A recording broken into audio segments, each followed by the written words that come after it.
우리의 인생살이가 고난의 연속입니다. 이 땅에서 고난 없는 인생은 아무도 없을 것입니다. 여러 가지 어려움, 또 고난, 때로는 환난을 당하기도 하고, 또 한 곱이 고난을 넘기면 또 다른 어려움이 오고, 이게 어떻게 보면 인생살이라고 볼 수 있겠죠. 그래서 불교의 석가가 고민했던 것들이 바로 이 고입니다. 왜 인간 세상에 이런 고통이 있는가? 이 부분을 놓고 깊이 묵상하고 생각했지만, 그는 거기에 대한 정확한 답을 찾지 못했죠. 우리가 무가 되면 된다. 그렇지만 우리 인생이 실존하고 존재해야 하기 때문에 이 무가 될 수는 없는 것입니다. 그래서 오늘 읽은 이 본문에도 보면 이 서머나 교회에 보낸 편지의 내용이죠.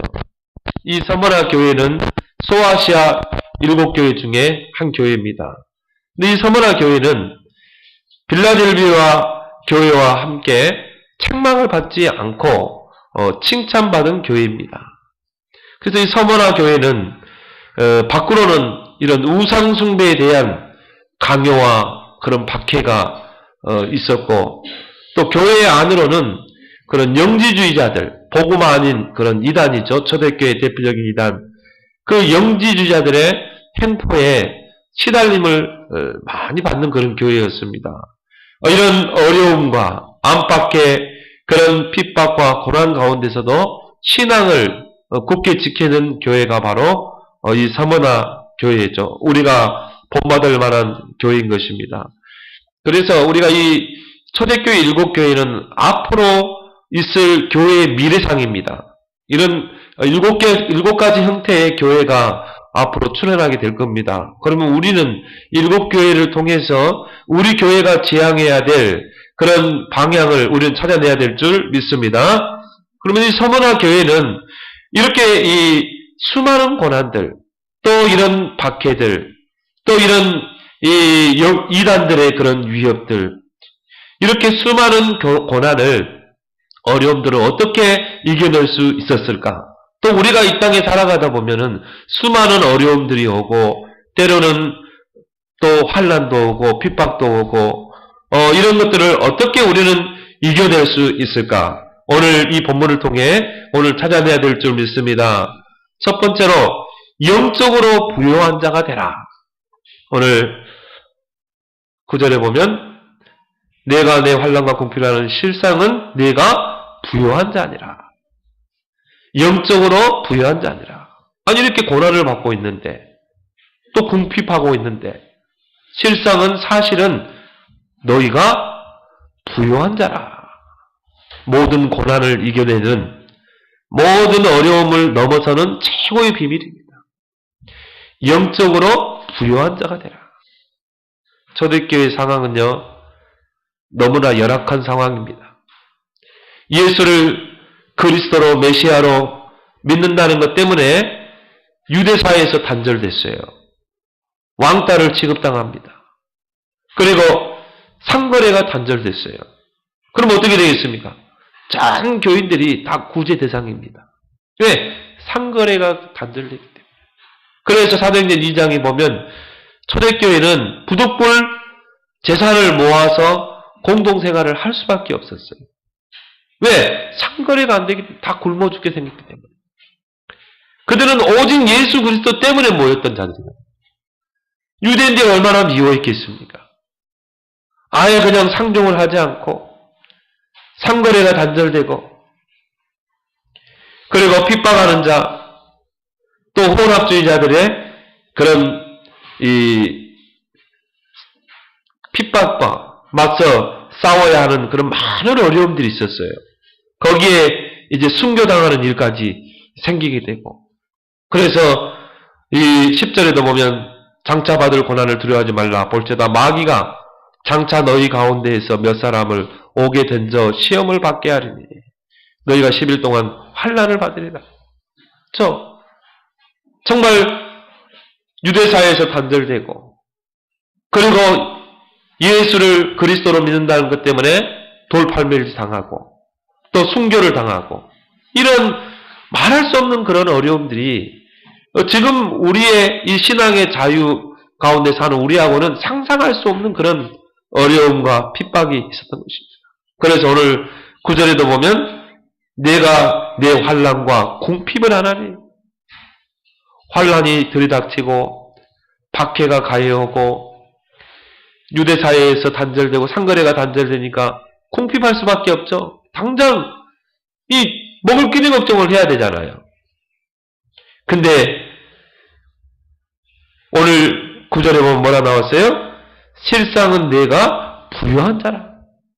아니, 지금 유대 사회에서 단절되고 상거래가 단절되고 다 궁핍 가운데 있는데 예수님이 뭐라고 그래요? 실상은 네가 부유한 자라. 이게 고난을 넘어서는 비밀인 줄 믿습니다. 영적으로 네가 이제 부유한 자다. 비록 네가 궁핍한 가운데 있고 핍박 가운데 있지만 너는 실상은 부유한 자다. 이게 우리의 정체성인 줄 믿습니다. 오늘 예수님께서요, 그 서머나 교인들에게 너희들이 이런 핍박과 궁핍을 당하지만은 너희들이 영적으로 부유한 자라는 것을 잊지 말라. 이것을 너희들이 알고 누릴 때 이런 고난을 넘어설 수 있는 거다. 바울도 이와 비슷한 말을 고린도후서 7장 8절 10절에서 했죠. 우리는 속이는 자 같으나 참되고 무명한 자 같으나 유명한 자요. 죽은 자 같으나 보라 우리가 살아있고 핍박을 받는 자 같으나 죽임을 당하지 아니하고 근심하는 자 같으나 항상 기뻐하고 가난한 자 같으나 많은 사람을 부요하게 하고 아무것도 없는 자 같으나 모든 것을 가진 자로다. 여러분, 그 고난이라는 그 환경 앞에서 여러분이 속지 말기 바랍니다. 나는 영적으로 부유한 자다. 나는 그리스도와 함께 모든 것을 가진 자다. 하나님이 나와 함께 하신다. 그러면요, 다 넘어서게 돼 있어요. 창세기 39장에 요셉이 그 노예로 팔려갔지만요, 요셉은 이걸 알고 있었어요. 나는 부유한 자다. 하나님이 나와 함께 하신다. 이걸 사실로 누렸다니까요. 그리고 오늘 실상이란 말은 뭡니까? 사실이란 말이에요. 사실은 네가 부유한 자라다. 요셉은 이거를 사실적으로 누린 것입니다. 노예로 갔는데요, 형통이 있다고 그랬어요. 이 영적 사실을 봤던 다윗은 그 사울왕에게 쫓기는 환경 속에서도 시편 23편에 보면 여호와가 나의 목자시니 나는 부족함이 없다. 육신적으로 보면 부족할 게 많죠. 얼마나 죽을 고비를 넘기고 순간순간 죽음의 위협이 오고 그런 어려운 가운데서도 다윗은 이걸 본 거예요. 나는 부유한 자다. 나는 언약을 가진 자다. 여호와가 나의 목자시다. 나는 부족함이 없다. 이런 사람은요, 내게 어떤 어려움이 오고 고난이 오고 다 넘어설 수 있습니다. 영적으로 부유한 자는요, 풍부에 처해도 비천에 처해도 자족하기를 배웁니다. 내게 능력 주시는 자 안에서 모든 걸 할 수 있기 때문에. 여러분, 영적인 것에 부유한 자가 되길 바랍니다. 이게 최고의 응답이라니까요. 여러분이 뭐 세상적으로 부유하고 내가 예수 믿었더니 이 돈을 많이 벌게 되고 사업이 잘 되고 이 수준을 우리는 넘어서야 돼요. 우리는요, 풍부에 처해도 자족하고 궁핍에 처해도 자족하는 수준이 돼야 될 줄 믿습니다. 육신적인 것 때문에 여러분의 시비가 엇갈리면 안 돼요. 조금 육신적으로 부유해지면요, 정말 하나님이 함께 하시네. 조금 어려우면 왜 나에게는 어려움이 오지?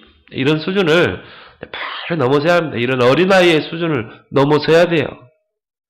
우리에게 최고의 응답이 육신적인 것이 아니라 영적인 것이 되길 바랍니다. 나는 영적으로 부유한 자다. 정말 나는 복음으로 충만한 자, 기도로 충만한 자, 성령으로 부유한 자 여러분 되길 바랍니다. 영적으로 충만한 상태를 유지하는 여러분 되길 바랍니다. 오직 성령이 임하면 여러분이 아무리 연약해도 권능받고 땅끝까지 증인되리라. 그래서 바울은요, 디모데후서 2장 1절에 그리스도 예수 안에는 은혜 속에서 강해라. 여러분이 영적으로 부해지고 성령의 충만함이 임하고 주의 은혜가 여러분에게 충만해지면 강해집니다. 어떤 어려움도 환경도 다 넘어설 수 있는 줄 믿습니다. 영적으로 부유하면요, 여유가 있습니다. 여러분이 하루를 딱 시작할 때 아침 일찍 일어나서 여러분이 동영상 딱 듣고 은혜 받고 녹취하고 그 다음에 여러분이 또 복음 편지 써보고 구원의 길 쓰고 그 다음에 기도 수첩하고 여러분이 정시기도 하고 다 하루 살아봐요. 영적으로요 부유해지면요, 풍성해지면 여러분이 하루 동안의 만남 속에 여러분이 발걸음 속에 얼마나 많은 문제들을 부딪힙니까? 다 넘어설 수 있는 힘이 생긴 줄 믿습니다. 근데요, 영적으로 부유해지면요, 여유가 있어요. 기다릴 수 있습니다. 근데 영적으로 가난해지면 어떻게 돼요? 조급해져요. 그리고요, 불안합니다. 그래서 불신앙하는 겁니다. 영과 육이 연결되어 있기 때문에 유기체적으로. 내 영혼이 잘 되면 범사가 잘 되게 돼 있어요. 그래서 예수님이 제자들을 데리고 갈릴리 호수를요, 밤에 탁 가는데요, 막 풍랑이 갑자기 있는 거 있죠. 풍랑이 있는데 배가 막 뒤집힐 지경이라. 근데 거기서 딱 나오잖아요. 문제를 만나보면 압니다. 문제를 딱 만났는데 여유 있는 사람이 있고, 문제를 만나면 두려워하는 사람이 있어요. 염려하고 불신앙하는 사람이 있습니다. 제자들은 그 풍랑을 보고 어떻게 하세요? 불안해가지고요. 어쩔 줄을 모르는 거예요. 예수님은 어떻게 됐습니까? 다 주무셨거든요. 그래서 제자들이요, 막 파도와 싸우다가 도무지 안 되겠는 거라. 그러니까 예수님을 깨우잖아요. 예수님. 우리가 지금 죽게 되었습니다. 저 풍랑에 배가 뒤집히겠다. 예수님 말하세요. 이 믿음이 없는 자들아. 내가 너희와 이렇게 함께 하는데 왜 너희들이 그렇게 염려하느냐. 그러면서 바다를 향해서요, 다 손을 내밀고 기도하는데요, 풍랑을 잠잠케 하는 거죠. 이게 바로 영적으로 부유한 자예요. 또 비슷한 장면이 성경에 나옵니다. 바울이 제수의 몸으로 로마를 향해 가는데 알렉산드리아호를 타고 이제 로마를 향해 갑니다. 근데 큰 풍랑이 들이닥쳤어요. 성경에 보니까 유라굴라 광풍. 유라굴라란 말은요, 성난 파도, 화가 난 파도, 집체많은 파도가 막 들이닥치는 겁니다. 선장과 선주들이요, 막 그 파도와 싸우기 위해서 닷줄을 막 풀어보기도 하고, 그 다음에 막 배에 있는 무거운 짐을 밖으로 내려보기도 하고, 얼마나 경험 많은 사람들입니까? 그런데도 안 된다니까요. 근데 바울은 어떻게 했어요? 기도하는 거 있죠. 위기를 만나면요, 기도하는 사람이 있고, 위기를 만나면 두려워하는 사람이 있어요. 영적으로 부유한 사람은요, 기도합니다. 다 기도하는데요, 하나님이 천사를 통해 말씀하죠.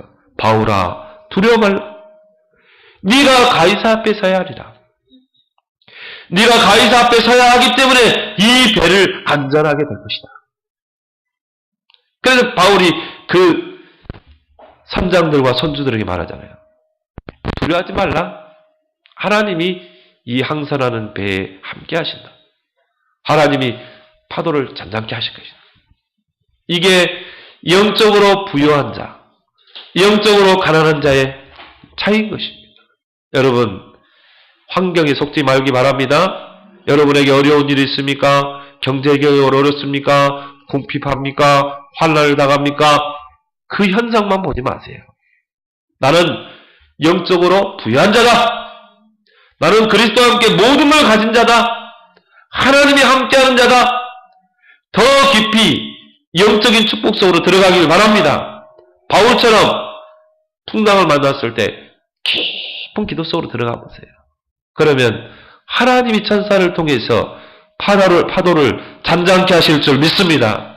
이제 우리는요, 이런 영적인 수준을 업그레이드 시킬 때가 됐어요. 왜 우리가 말씀, 기도, 전도에 집중합니까? 우리의 영적 상태를 이제 바꾸자. 우리의 영적 상태를 업그레이드 시키자. 그래서 문제 보는 눈 달라져야 돼요. 두 번째로 우리에게 오는 어려움, 많은 고난들을 어떻게 이겨낼 수 있는가? 여러분, 고난을 두려워하지 말길 바랍니다. 오늘 10절에 너는 장차 받을 고난을 두려워하지 말라. 아니, 우리에게 고난이 있으면 두려워해야 되지. 우리에게 어려움이 있으면 염려해야 되지. 예수님 뭐라고 그랬어요? 두려워하지 말라. 두려워하지 말라. 너에게 어려움이 있냐? 고난이 있느냐? 두려워하지 말라. 왜 예수님께서 고난을 두려워하지 말라고 하셨을까요? 오늘 9절에 보니까 내가 내 환난과 궁핍을 하는 실상은 내가 부유한 자라. 자칭 유대인이라 하는 자들의 비방도 알거니와. 실상은 유대인이 아니고 뭐라고요? 사탄의 회당이라. 여러분 어느 정도 가늠할 수 있겠죠? 유대인들이 얼마나 방해했겠어요? 얼마나 핍박을 했겠습니까? 막 위협도 했겠죠? 너희들 모이면 교회 부숴버리겠다, 막 이런 식으로. 이런 위협도 있겠죠? 근데 이것이 유대인이 아니고 누구라고요? 사단의 회당이라. 실상은 사단의 회당이라. 사단의 조직이요. 사단의 계략이라는 것입니다. 여러분에게 고난이 왔습니까? 여러분에게 어려움이 있습니까? 나는 전도자다. 확인하길 바랍니다. 내가 전도자이기 때문에 나에게는 고난이 오는구나. 사단이 살아서 존재한다면 복음 가진 전도자를 반드시 비방하겠죠. 방해하겠죠. 사단은요, 종교인들은 건들지 않습니다. 아예 장악해요. 여러분, 종교인들은 아예 장악하고 있습니다. 왜? 복음에 관심이 없기 때문에. 그냥 가만히 둬요. 그러면 사단이 존재한다면 누구를 비방하겠어요? 복음 가진 자. 사단이 누구를 어렵게 하겠어요? 복음 가지고 전도하려고 하는 자. 당연히 핍박하겠죠. 누구를 통해? 유대인들을 통해. 누구를 통해? 여러분 주위를 통해. 때로는 가족을 통해서. 내가 아는 사람을 통해서. 저도 전도하면서 진짜 한마디로 인간적인 치욕도 당해보고요. 진짜 욕도 들어보고 사단이 존재한다면 방해하게 돼 있어요.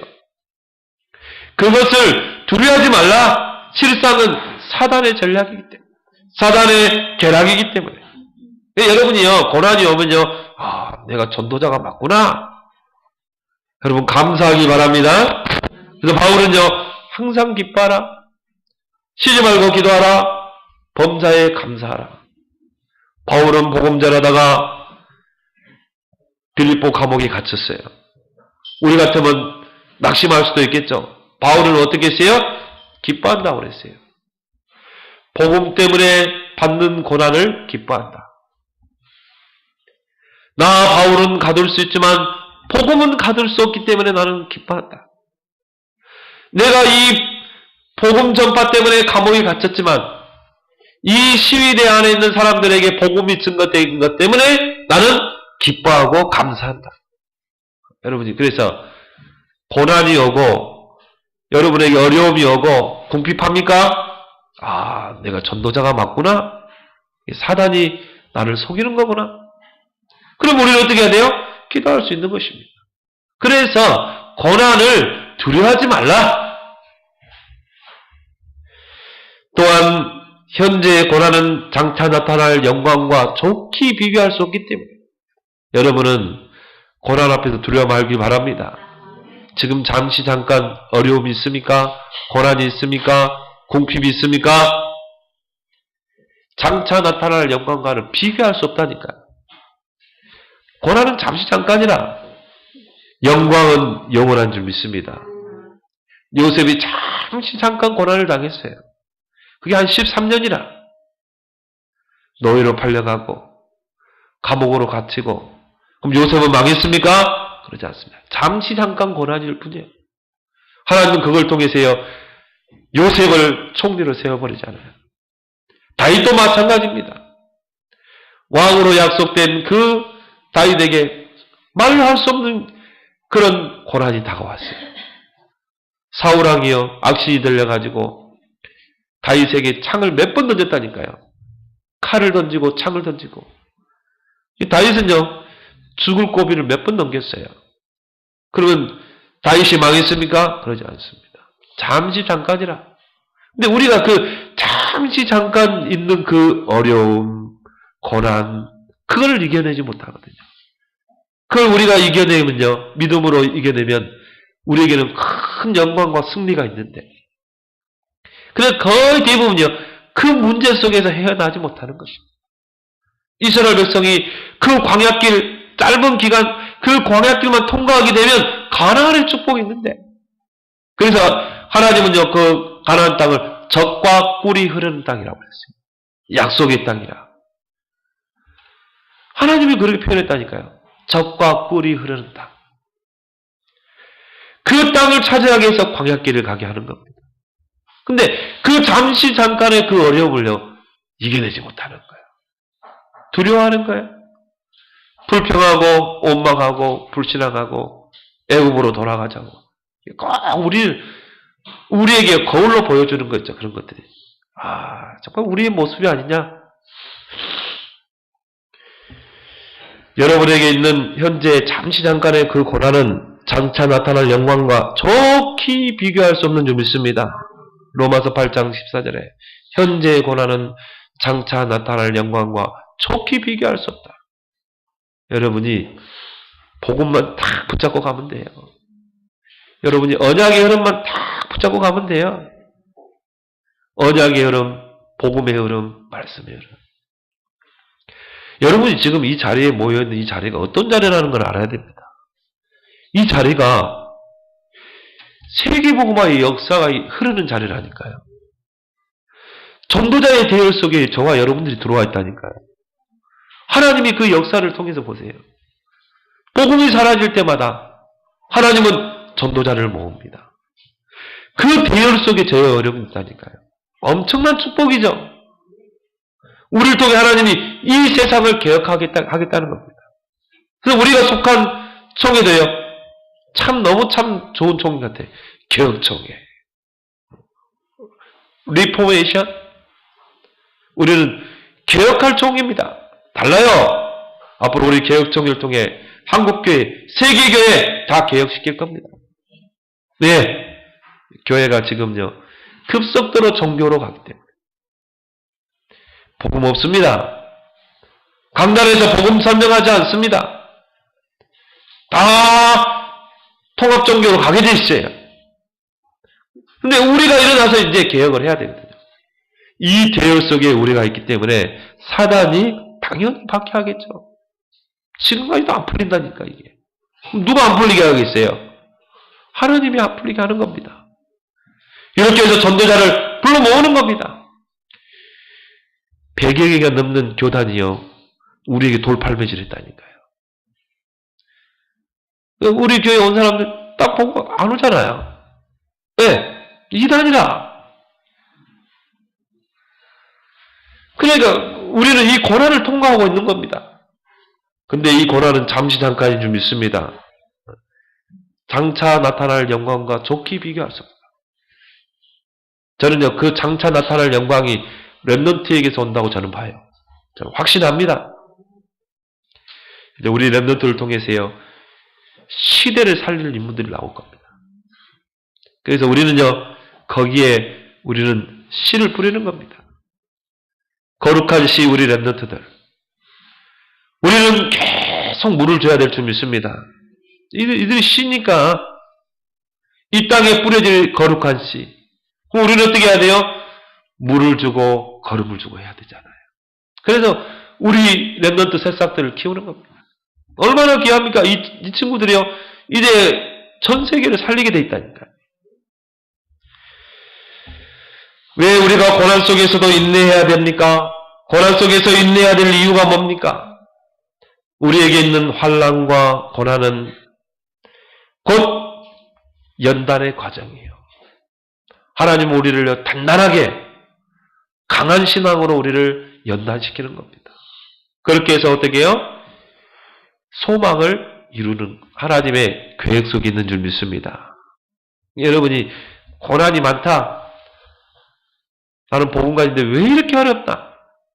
경제적으로도 어렵고 왜 나에게는 이런 고난들이 오는가? 하나님이 나를 연단하는 거구나. 여러분 철도요. 연단이 많을수록 불에 들어가고 뜨겁게 달궈져서 또 뭡니까? 망치로 두들겨야 해야 돼. 팡팡 두들겨 기포를 빼고 또 물에 담갔다가 다시 불에다가 싹 집어넣어서 뜨겁게 해가지고 또 망치로 두들겨서 그 다음에 또 뭡니까? 또 물에 담그고 이거 수없이 반복해야 돼요. 그러고 나서 또 이제 갈아야 돼. 그리고 이게 칼이 되는 겁니다. 무기가 됩니다. 단단한 무기가 되는 거예요. 불 속에 많이 들어갈수록 더 단단해지게 되어 있어요. 왜 하나님 우리에게 이런 고난을 주시고 어려움을 주시고 환난을 주십니까? 우리를 연단해서 하나님이 쓰시기 위해서 소망을 이루기 위해서 그 말은 하나님이 우리를 부르신 계획을 이루기 위해서 그래서 요셉이 노예로 가고 감옥으로 연단의 과정입니다. 다윗을 막 쫓기게 하고 연단의 과정이라니까요. 여러분이 내게는 나는 어려움이 많다. 큰 그릇인 줄 믿습니다. 진짜라니까요.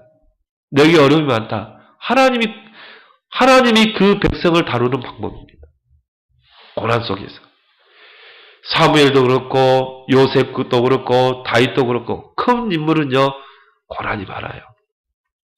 감사는 여러분 되길 바랍니다.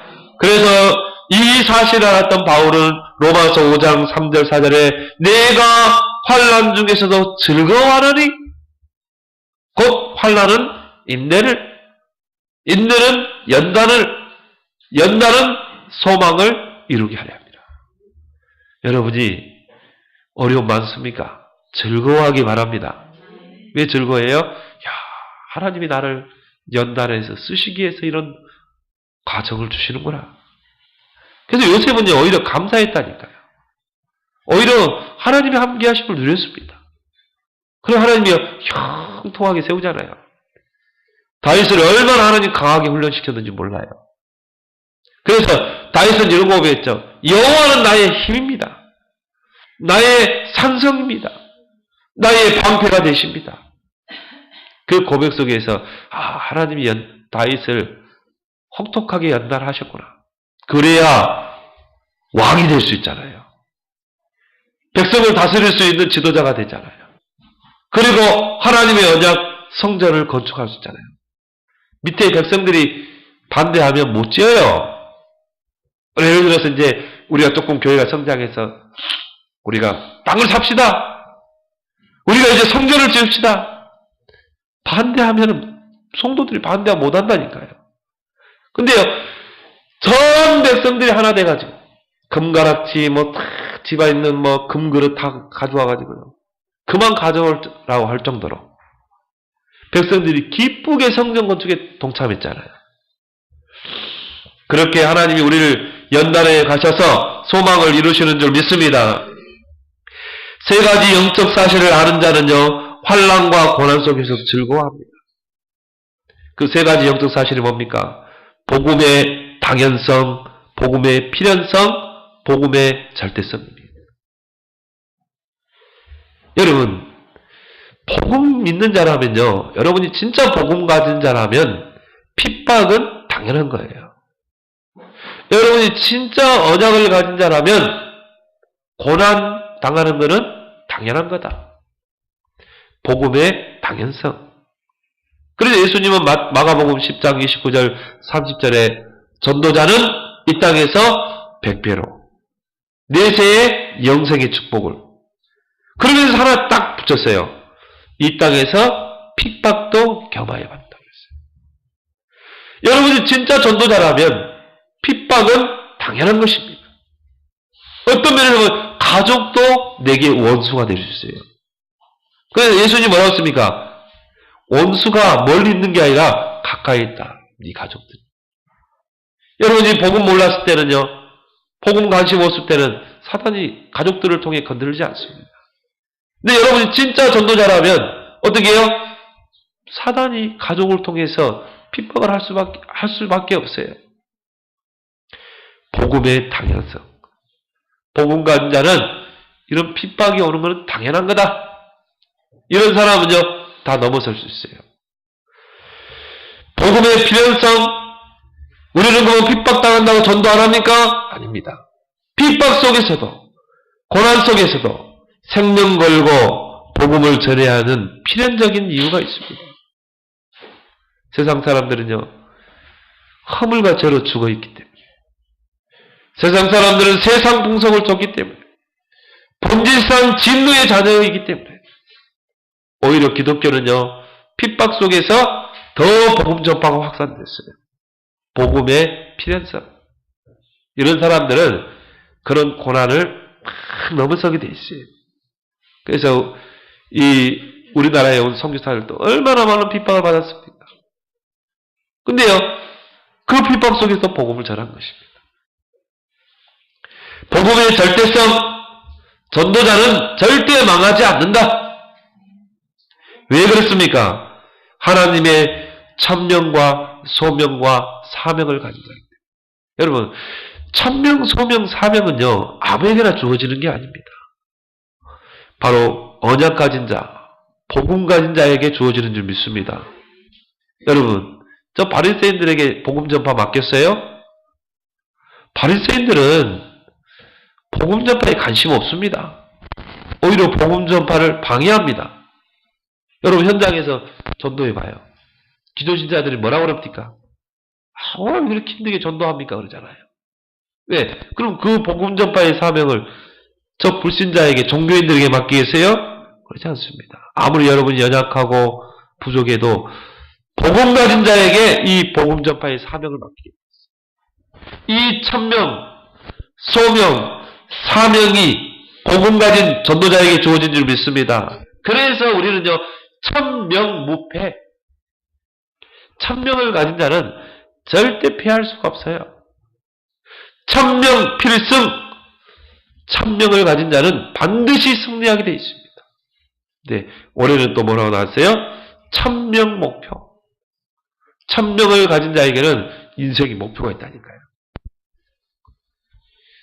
내 인생의 목표, 절대 목표, 교회의 목표가 있는 것입니다. 여기에 우리 인생의 표대를 맞춰야 될 줄 믿습니다. 그래서 마태복음 28장 16절 10절에 하늘과 땅의 권세로 세상 끝날까지 너희와 함께 하시다. 누구에게? 복음 가진 전도자. 마가복음 16장 15절 20절에는요, 그 보좌에 계신 주님이 그 보좌의 능력으로 함께 할 것이다. 절대 전도자는 망할 수 없습니다. 이 복음의 당연성, 필연성, 절대성. 이걸 아는 자는 환난과 고통을 두려워하지 않습니다. 넘어서는 줄 믿습니다. 그래서 여러분, 영적인 이 흐름을 따라가는 자는요, 내게 어떤 어려움이 오고 어떤 궁핍이 오고 어떤 고난도 나와 상관없어지게 되지. 요셉이 왜 노예로 가고 감옥을 하다 흔들리지 않았는가? 요셉은요, 언약의 흐름을 타고 가는 자이기 때문에. 언약의 흐름을 타고 가는 자는요, 그 문제의 고난을 두려워하지 않고 그 고난 속에 하나님의 계획을 봅니다. 어떤 상황이라도 흔들리지 않습니다. 왜? 이미 언약의 흐름을 탔기 때문에 그래요. 다윗은 말로 형용할 수 없는 많은 고난을 당했습니다. 다윗은요, 눈 하나 깜짝하지 않았어요. 왜? 언약의 흐름을 탔기 때문에. 언약의 흐름을 타다가 기회가 오면 도전하는 겁니다. 다윗은요, 언약의 흐름을 어릴 때부터 탔기 때문에 골리앗이 딱 왔을 때요, 도전했어요. 사울왕과 이스라엘 백성은 두려워했지만 다윗은 그 기회를 놓치지 않은 것입니다. 우리 랩런트들이 이 어릴 때부터 언약의 흐름을 쭉 타고 가면 반드시 이런 기회가 올 줄 믿습니다. 기회가 오면 거침없이 도전하는 거야. 뭘? 서밋에 도전하는 겁니다. 우리 다윗에게는 기회가 왔어요. 대학에 4년. 이제 이 기회를 놓치면 안 되겠죠? 이제 언약의 흐름을 타다가 이제 기회가 왔다 이 말이에요. 그럼 어떻게 해야 돼요? 도전하는 겁니다. 영적 서밋에 도전하는 겁니다. 그래서 10배로 뛰어라. 생명 걸고 뛰어라. 그래서 서밋으로 들어가라. 우리 다윗이 보니까 창업을 놓고 기도하고 있어요. 요즘 스타트업에 요즘 정부에서 많이 투자를 합니다. 그래서 이 청년들 중에 조그만 기능이 있으면, 전문성이 있으면 정부에서 밀어줍니다. 이제 이런 스타트업을 많이 이렇게 세우겠다는 거예요. 이제 우리나라가요, 삼성, 현대 가지고는 다 굶어 죽게 생겨 돼 있어요. 이제 대기업 가지고는 안 되게 돼 있어요. 지금 삼성 스마트폰 계속 폐하고 있습니다. 현대차 정말 계속 지금 추락하고 있어요. 이제 안 된다는 거예요. 그럼 어떻게 해야 돼요? 청년 창업자들이 일어나야 돼요. 우리 다빈이가 딱 보니까요, 창업을 놓고 기도하고 있어요. 여러분 기도해 주시기 바랍니다. 또 그와 관련된 또 과를 들어갔어요. 그래서 우리 다빈이는 이 대학의 과정, 골리앗 앞에 선 다윗처럼 기회로 딱 붙잡고 도전하길 바랍니다. 우리 영준이도 내가 아까 딱 당회장주를 불렀어요. 내가 너를 보니까, 내가 기도하고 보니까 넌 태권도 진짜 내가 보니까 잘한다. 초등학교 2학년 때부터 태권도 했다고 그러던데, 목사님 아니에요. 7살 때부터 했대요. 그래 7살 때. 근데 자기는 죽어도 축구 선수 된대. 네, 너희 학교 선생님 코치가 너는 축구는 안 될 것 같다고. 축구는 일단 키가 커야 되고, 잘 먹어야 되고, 또 뒤에 배경이 있어야 되고. 근데 네가 이 축구로 가게 되면 물론 동네 축구는 하겠지만은 프로나 또 지도자는 되기 힘들다. 근데 내가 보니까는 이 공부 머리가 있고 다른 쪽에 머리가 있는 사람이다. 근데 너를 보니까 공부 머리는 아닌 것 같고, 근데 너를 보니까 태권도. 그럼 네가 지금 관장님이 인정하지 않냐? 관장님이 너를 지금 키우고 있지 않냐? 그래서 네가 지금부터 계속 실력을 쌓고 단을 쌓고 하게 되면은 선생님이 너를 용인대나 경기대, 연세대 태권도학과 추천해주게 돼 있다. 우리나라에요, 태권도학과 중에 3개가 있습니다. 연대, 그 다음에 어디에요? 용인대, 경기대. 근데 그 관장님이 용인대거든, 출신이거든. 그래서요, 네가 지금부터 실력을 쌓으면 너희 관장님이 나중에 용인대 그걸 추천해 줄 거 아니냐.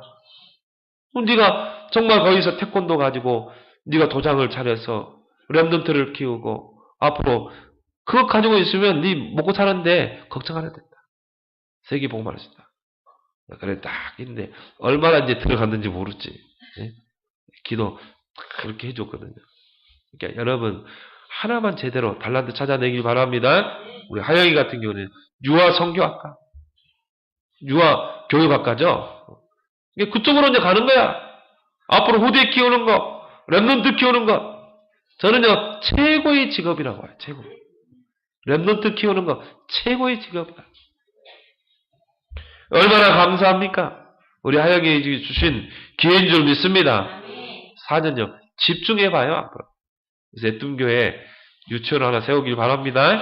계속 집중하고 기도하고 있습니다. 그래서 언약의 흐름만 쭉 따라가라. 어떠한 고난도 나와 상관없어요. 다 넘어설 수 있는 것입니다. 그래서 이스라엘 백성을 광야길을 가는 동안에 언약길을 따라가라. 그 뭘 말합니까? 언약의 흐름만 타고 가라는 거예요. 그럼 문제될 게 하나도 없었거든요. 그 언약궤를 따라갔는데 요단이 갈라지고 여리고가 무너지고 가나안을 정복한 줄 믿습니다. 초대교회가 어떻게 그런 핍박과 박해 속에 세계복음만 했는가?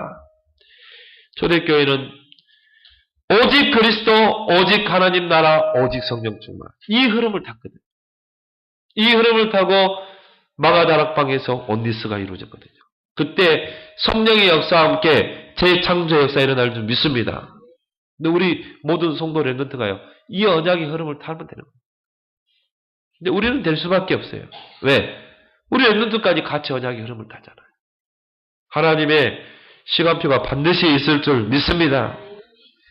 세 번째로 우리가 기억할 건 뭡니까? 고난을 당했을 때 죽도록 충성하라.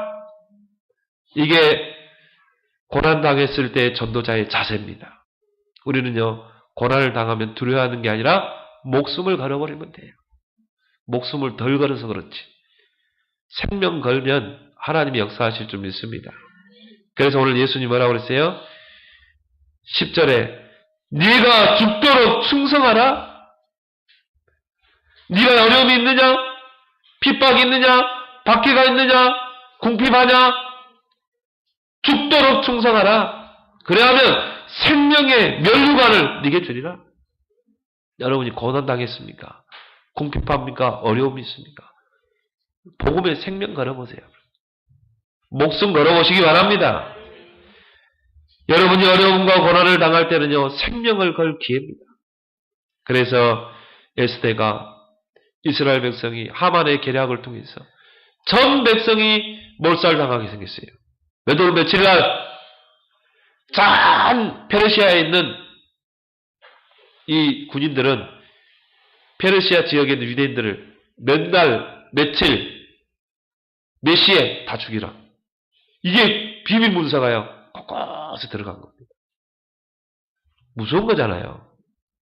몇 월, 며칠, 몇 시에 동시에 페르시아 지역에 있는 유대인들을 다 몰살시키라는 거예요. 근데 이걸 모르드게가 알고 그 조카 에스더에게 이야기하잖아요. 너는 이걸 가지고 왕 앞에 가야 된다. 이걸 막아야 된다. 네가 이것에 무관심하면은 하나님은 다른 사람을 통해 이걸 막을 것이다. 그렇지만 너와 네 가족은 몰살당할 것이다. 무서운 말을 하잖아요. 이 에스더가 뭐라고 그럽니까? 그렇다면 내가 왕 앞에 가겠습니다. 죽으면 죽으리라. 전 백성에게 나를 위해서 금식 기도하게 하십시오. 내가 이걸 가지고 왕 앞에 가겠습니다. 목숨을 거는 것입니다. 여러분, 그때 당시에요, 왕 앞에 간다는 거는요, 목숨 걸고 가는 겁니다. 왕 앞에 아무나 갈 수 있습니까? 갈 수 없죠. 근데 목숨을 걸고 가잖아요. 죽으면 죽으리라. 여러분, 위기가 왔습니까? 어려움이 있습니까? 죽으면 죽으리라. 목숨을 거는 여러분 되기 바랍니다. 스데반 집사도 자기가 순교당할 걸 알았어요. 아, 이제 내가 붙잡혔다. 유대 공회에 딱 잡혀 들어왔잖아요. 그럼 거기서 심판의 자리거든요. 틀림없이 돌로 맞아서 순교한다는 것을 사형당하는 걸 자기가 알았다 이 말, 스데반 집사가. 변명하지 않았습니다. 배신하지도 않았습니다. 우리 같으면요, 내가 예수 안 믿겠습니다. 나 이제부터는 유대교만 믿겠습니다. 이러잖아요. 스데반 집사는 자기의 죽음을 예측했다 이 말이에요. 그럼 거기서 뭘 전해야 돼요? 복음을 전할 마지막 기회. 그 유대인들 앞에서, 그 유대 지도자 앞에서 복음을 설명하잖아요. 구약 성경을 가지고 쭉 설명하면서 복음을 전합니다. 구약 때 그리스도가 오실 것을 이야기했지 않냐. 그분이 십자가 질 것을 얘기했지 않냐. 그래서 그분이 오셨고 십자가 졌지 않냐. 그러나 너희들이 그 십자가, 그 예수를 십자가에 못 박으로 외친 것이다. 너희들이 구원자를 돌로 친 것이다. 그러니까요, 그 유대들이 소리를 지르면서 악을 쓰면서 돌로 던졌잖아요. 저는 그러기 봅니다. 바울이라는 그 한 사람을 하나님이 돌이키기 위해서 스데반을 순교당하게 했어요. 그 자리에 누가 있었습니까? 바울이 있었어요. 그 바울이 증인으로 선 겁니다. 그러면요, 그 제수의 옷을 벗어서 던집니다. 그럼 제일 먼저 그 옷을 잡는 자가 증인으로 서는 거예요. 그러면 그 증인이 먼저 돌을 치는 겁니다. 저는 그렇게 봐요. 하나님께서 그 바울이라는 사람을 돌이키기 위해서 스데반을 순교당하게 한 겁니다. 하나님의 방법은 오묘하죠. 한국교회 살리기 위해서 주기철 목사를 순교당하게 하잖아요. 그게 하나님 방법입니다. 그래서 스데반 집사가요, 담대히 복음을 설명했는데 예수님이 보좌 우편에 서 계셨다니까요. 막 스데반을 막 지원하면서 응원하는 거죠. 힘을 주는 거죠. 순교는요, 아무나 할 수 있는 게 아니에요. 하나님이 힘을 줘야 하는 거예요. 그래서 유대인들이 막 악을 쓰면서 막 괴성을 지르면서 돌로 친 겁니다. 제일 먼저 사울이 돌로 쳤겠죠. 돌로 치면서 바울이 생각했던 거예요. 저 사람은 죽음 앞에서 어떻게 담대하게 저 그리스도를 말할 수 있을까? 이단의 괴수, 저 예수. 어떻게 저 예수를 말할 수 있느냐. 의문을 가졌던 거예요. 그 사건 이후에 사도행 9장에 보면 바울이 다메섹 도상에서 그리스도를 만나잖아요. 그때 모든 해석이 다 달라진 겁니다. 아, 그래서 스데반이 복음을 내쳤구나. 그래서 그 십자가 이야기했구나. 바울은요, 조금 더 의심한, 그 즉시 아나니아와 만나서 팀 사역 받고, 그 즉시 전도자로 바뀌어버리잖아요. 여러분, 고난이 있습니까? 위기를 당했습니까? 생명을 거는 여러분 되길 바랍니다. 생명 걸면요, 하나님이 역사할 줄 믿습니다. 사단이 제일 두려워하는 자가 누굽니까? 죽기를 각오하는 자. 죽기 살기로 덤벼드는 자. 사단이 제일 두려워하는 자입니다. 저희 중학교 때요, 우리 친구 한 명이 키가 잘 막혀요. 근데 이 친구는 이 싸움을 하잖아요. 그러면은 코피가 터지면은 그 피만 보면 이제 막 얘가 달라지는 거야. 그래가지고는 코피 났다 그러면 이제 완전히 사나운 사자가 되는 거야. 자기보다 키가 크고요, 힘센 친구들 막 달려 들어가지고 죽기 살기로 막 덤벼드는 거 있죠. 힘센 애들이 막 밀어내는데도 막 달려드는 거야. 니 죽고 나 살자 막 하면서 달려 들어가죠. 결국은요, 이 힘센 친구가요, 미안했다고 사과하는 거예요. 야, 그래서 제가 그때 싸움의 정의를 내렸습니다. 아, 힘이 세다고 싸움에서 이기는 게 아니구나. 죽기 살기로 덤벼드는 자 앞에서는 이길 자가 없구나. 네. 죽기 살기로 덤벼든다니까요. 여러분, 어려움을 당했습니까? 굶어 죽어도 괜찮다. 나는 전도자로 살겠다. 나는 전도자로 살다 가겠다. 그때 하나님이 역사할 줄 믿습니다. 왜 브리스길라, 왜 아굴라를 하나님 축복하셨습니까? 복음을 위해서 목을 내놨기 때문에. 여러분, 교도소의 교도관들이 제일 두려워하는 자가 누군 줄 압니까? 사형 선고 내린 자입니다. 사형 선고 내리고 사형 날짜가 정해진다. 이 사람을요, 교도관들이 제일 두려워합니다. 그래서 예를 들어 3월 며칠 날 사형 선고. 이미 날짜까지 정해냈어요. 교도관들이요, 야, 담배 하나 주고 그러면 예 하고 막 갖다 준대요. 그때는 쌀밥도 주고 한대요. 왜? 이미 사형 선고 날짜가 정해졌어요. 그 사람은요, 물불을 가리지 않습니다. 왜? 어차피 죽을 거. 그러니까 교도관들이 제일 두려워하는 것입니다. 여러분이 어려움을 당했을 때 어려움이 많습니까? 죽도록 충성하라. 이게 정답이에요. 여러분, 목숨 걸길 바랍니다. 마가다락방에 모인 자들은요, 목숨을 내놓은 자들입니다. 그래서 하나님이 그들을 통해서요, 세계 복음화의 역사를 이루잖아요. 오늘 10절에 말씀하십니다. 네가 죽도록 충성하라. 그래야면 내가 생명의 면류관을 주리라. 여러분이 고난 속에, 궁핍함 속에 어려움이 있습니까? 생명 걸고 죽도록 충성하길 바랍니다. 그러면요, 반드시 생명의 면류관을 하나님 주게 되어 있어요. 바울은 복음 때문에요, 그리스도를 만나고 이 복음 때문에 말로 표현할 수 없는 그 고통을 당했습니다. 죽을 고비를 몇 번 넘기고, 그 바울이 로마 감옥에서 마지막 유언서적인 서신이 바로 디모데후서입니다. 거기에서 바울이 이런 고백을 합니다. 이제 내게 간제와 같이 내 머리에 관제가 부어지는 것처럼 죽을 날이 가까웠다. 나는 믿음의 선한 싸움을 싸우고 이 믿음을 지켰으니 이제 나를 위해서 의의 면류관이 내게 예비되었을 것이다.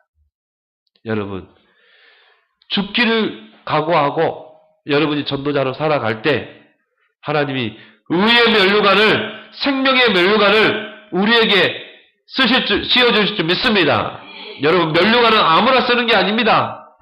승리자에게만 씌워져요. 승리자. 말씀을 맺겠습니다. 오늘 11절에 보면요, 귀 있는 자는 성령이 교회들에게 하시는 말씀을 들을지어다. 이기는 자는 둘째 사망의 해를 받지 아니하리라. 이기는 자는, 우리는 이미 승리가 보장된 신분입니다. 그래서 왜 우리는 승리가 보장된 신분입니까? 예수님께서 십자가에서 승리하셨기 때문에. 요한복음 16장 33절, 너희가 세상에서 환난을 당하지만 담대하라, 내가 세상을 이겼노라. 예수 그리스도가 이미 이기셨다니까요. 부활하심으로 죄와 사단의 권세에서 이기신 것입니다. 그 승리하신 주님이 우리와 함께 하신다니. 골로새 2장 14절 15절에 십자가로 승리하셨느니라. 여러분이요, 이 세상에서 많은 고난과 어려움을 이기는 비밀, 승리하는 비밀이 있습니다. 요한일서 5장 4절에 세상을 이기는 승리는 이것이니 우리의 믿음이니라. 여러분이 고난 당했습니까? 어려움 당했습니까? 말로 형용할 수 없는 그런 어려움이 여러분을 위해 싸우고 있습니까? 세상을 이기는 믿음이, 승리가 뭐라고요? 우리의 믿음이다. 하나님이 나와 함께 하신다. 나는 이미 승리한 자다. 주님이 하늘과 땅의 권세로 함께 하신다. 이 믿음으로 승리하는 여러분 되길 바랍니다. 그리고 여러분에게 주어진 그 십자가, 고난의 짐, 회피하지 말고 믿음으로 지고 가기 바랍니다. 그래서 예수님이 마태복음 16장 24절에 너희가 나를 따라오려거든 어떻게 하라고요? 십자가를 지고 내게 어려운 고난, 복음 때문에 받는 핍박, 어려움, 그 십자가 회피하지 말고 어떻게 해요? 지고 나를 따라오라. 십자가 지고 가길 바랍니다. 이게 제자라니까요. 여러분이 그리스도 제자 맞습니까? 십자가가 따르기 마련이에요. 고난이 오는 것은 당연한 겁니다. 그럼 어떻게 하라고요? 그 고난의 십자가를 지고 가길 바랍니다. 그게 제자예요. 십자가를 통과하지 않는 부활은 없습니다. 여러분이 지금 여러분에게 쥐어진 그 십자가 믿음으로 지고 갈 때 부활의 영광, 승리의 영광이 여러분에게 임할 줄 믿습니다. 하나님 아버지 감사합니다. 우리에게 오는 모든 고난들, 어려움들, 우리는 영적으로 부유한 자기에 그런 영적인 축복을 누림으로 그런 모든 어려움을 넘어서는 자들이 되게 하시고 고난을 두려워하지 않고 이제 죽도록 충성하라. 생명건 믿음으로 승리하는 주의 자녀들이 되게 하시고 이번 추석 구정 명절 기간 동안에 그리스도의 권세를 가지고 영적인 싸움을 싸우며 흑암의 강한 자를 무너뜨리고 그리스도의 승리의 깃발을 꽂고 오는 그런 파수꾼의 제자들 되게 해 주옵소서. 예수 그리스도 이름으로 기도합나이다. 아멘. 336장 찬송입니다.